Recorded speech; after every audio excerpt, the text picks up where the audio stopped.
procurando quais são os melhores celulares até R$ 1.500 em 2024, fica nesse vídeo que esse conteúdo é perfeito para você. E aí, eu sou o Ericles e logo no começo eu já te alerto para você não cair em golpes. Quando você busca pela marca, o modelo do celular no Google, ali naquela seção de cima do Google Shopping e também nas primeiras posições ali do Google que aparece assim que você busca melhores celulares ou a marca do celular específico, você pode acabar caindo em sites que não são oficiais, e isso acontece principalmente no período da Black Friday ou período de promoções. Então, para evitar cair em um site que pode roubar os seus dados, pegar o seu cartão, não te entregar o seu celular, eu deixei aqui embaixo os links oficiais das maiores lojas no Brasil como Amazon e Mercado Livre com um link confiável. Se ficar com dúvida, pode me chamar também no Instagram. Sem muita enrolação, em primeiro lugar temos o Xiaomi Redmi Note 13 de 5G. Esse é um modelo excelente, conhecido pela sua performance e custo-benefício. Ele tem uma tela de 6.6 e o seu processador é o Dimensity 6080, com uma bateria de 5.000 mAh. O seu destaque é sua câmera principal de 180 megapixels. Nesse exato momento você vai estar vendo aí na tela alguns vídeos e imagens usando essa câmera. Para ser sincero, nessa faixa de até R$ 1.500 é um ótimo celular e é o top 1 dessa lista. Mas vale ressaltar que ele possui uma tela AMOLED que tem uma taxa de atualização de 120 Hz, o que é melhor do que a maioria das televisões, notebooks e monitores padrões, até mesmo para gamers. Ou seja, ele é essencial para quem gosta de ver filmes, mas principalmente jogar. Também vou deixar aqui na tela a lista de games que já foram testados e que funcionam para esse modelo de celular. Em segundo lugar, temos o Samsung Galaxy M35, também de 5G. Ele também é um dos melhores nessa faixa de preço e vale ressaltar que a linha Galaxy melhorou muito em comparação aos anos anteriores. Então, se você já teve um Samsung no passado e parou de comprar porque trava muito, relaxa que os novos modelos não têm esses problemas. Pelo menos não nos primeiros 2-3 anos. Ele possui suporte para Wi-Fi 6 e esse é um dos destaques para ele, com câmeras triplas de 50 megapixels. Vale ressaltar que seu processador é o Exynos 1380, com uma bateria de duração de 6.000 mAh. Então, em questão de durabilidade de bateria, ele tem 1.000 mAh a mais do que o celular anterior. Em terceiro lugar, temos o Realme 12 Plus. Ele já tem um processador Snapdragon 695 com uma tela de 6.5, já tendo uma bateria de 5.000 mAh. Corrigindo, miliamperes. Tava lendo miliamperes esse tempo todo, mas é miliamperes, tá? Desculpa pelo erro. O Realme 12 tem uma câmera principal de 64 megapixels, também vai estar rolando aí na tela, nesse exato momento, filmagens tiradas pela câmera principal. Já a sua câmera frontal é de 16 megapixels, ideal para selfies. Ele também possui uma tela com uma atualização de 90 Hz, que traz uma experiência muito legal para games e filmes. Em quarto lugar, temos o Motorola G84, também de 5G. Ele possui um processador Snapdragon 750G, uma bateria de 5.000 mAh e ele possui a câmera principal de 50 megapixels, com uma estabilização ótica de imagem considerada muito boa nessa faixa de preço. Ele possui uma tela de LPS LCD, que tem uma taxa de atualização de 120 Hz, também muito bom para games e para assistir uns filmes também.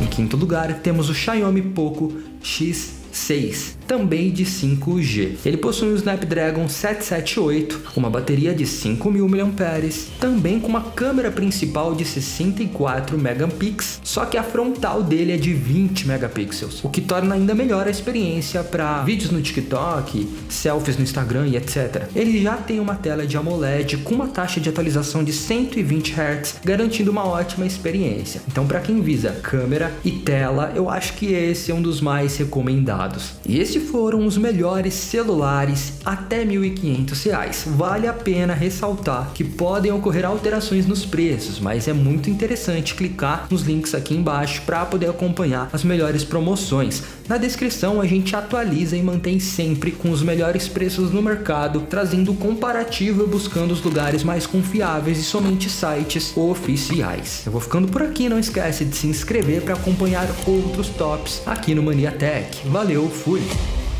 E agora vamos para um comparativo final para entender qual celular tem as melhores configurações e qual é mais indicado para cada função. Então, primeiramente a gente bate no preço, onde o Redmi Note 13 é o mais barato da lista. Então, em questão de custo-benefício, ele nota 9.5. Em questão de hardware, o melhor da lista é o Poco X6. Já falando sobre a tela e a qualidade da tela, todos empatam com exceção do Poco X6, que tem a melhor tela por 0.1. Então é muito pouca diferença. Falando de câmera, a gente tem todos aí na média de 8, né? Mas a gente tem empatado entre o Poco X6 e o Galaxy M35.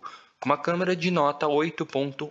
Já desempenho, a gente tem a média de 5.5, 5.4 ou 3 em todos eles, com exceção do Poco X6. Então, logo de cara, o que se destaca dessa lista é o Poco X6. Apesar de ser o mais caro, ele acaba, na verdade, o segundo mais caro, né? Ele acaba sendo o melhor. Vamos vendo os outros opcionais aqui, vendo mais detalhes desse comparativo, tá? Então, todos eles têm o formato de Dual SIM, então suportam 2 chips, tá? Todos eles têm o 5G, então são celulares mais atualizados. Em questão de RAM, os que têm 8 GB de RAM costumam ser melhores. Então, com exceção desses dois aqui, ó, o Redmi 13 e o Realme 12, o restante tem 8 GB de RAM. Falando sobre memória, o primeiro e os dois últimos têm a memória máxima expansiva de 256 GB. Tá? Então a gente está falando do M35 Moto G4 e o Poco X6. Então quem quer muita memória, o primeiro e os dois últimos são os mais indicados. Todos têm memória expansiva, com exceção do Poco X6, que não tem memória expansiva micro SD. É sempre bom confirmar, né, se não sair um modelo novo, ou olhar no próprio site da Xiaomi para ter certeza, tá? Mas aqui no comparativo é o que está indicando. Em questão de tamanho de tela, todos têm o mesmo tamanho de tela, assim, é o mesmo padrão. É um padrão de 6 polegadas e meia, mais ou menos, né? Em questão de qualidade de tela, então falando também de FPS, né, frames por segundo aqui, a gente tem também 120 Hz para todos eles. Em questão de qualidade de tela, a Super AMOLED é a melhor daqui, então a gente está falando do Samsung M35 como a tela com uma tecnologia mais avançada, tá? Em resolução, a maior resolução daqui é a do Poco X6, apesar dele não ter uma tela de Super AMOLED, ele tem uma tela com a maior resolução. Proteção, né? Então, um celular que é um pouco mais resistente, né? Que tem um Gorilla Glass. São somente o primeiro e o terceiro. Então, a gente está falando que o M35 e o Realme 12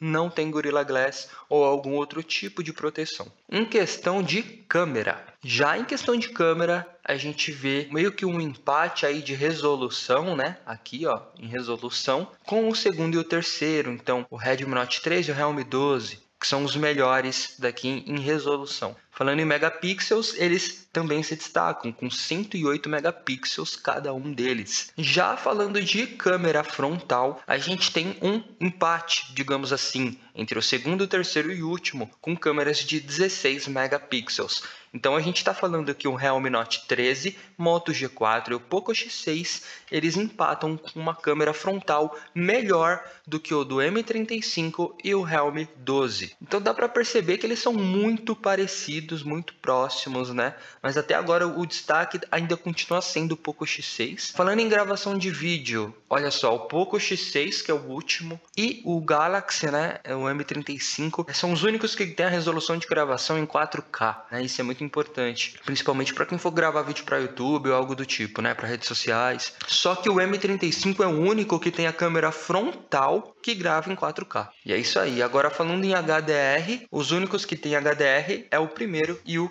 penúltimo. Primeiro não, o segundo, né? Então a gente tem com HDR o Redmi Note 13 e o Moto G84. Falando em HDR, claro, né, para a câmera frontal. Conectividade, todos têm os mesmos opcionais, digamos assim, né? Ou pelo menos os opcionais essenciais. Falando em bateria, todos eles têm essa média, né? Então é 5.000 mAh, com exceção do M35, que tem uma bateria de 6.000 mAh, então ele se destaca em termos de bateria. E essa é a consideração final. Novamente eu volto aqui para o início dos comparativos, que são as notas, tá? Então essas são as notas, as considerações finais para cada um dos aparelhos. Espero que tenha ficado claro. Ficou com alguma dúvida, comenta aqui embaixo. Valeu, a gente vai ficando por aqui.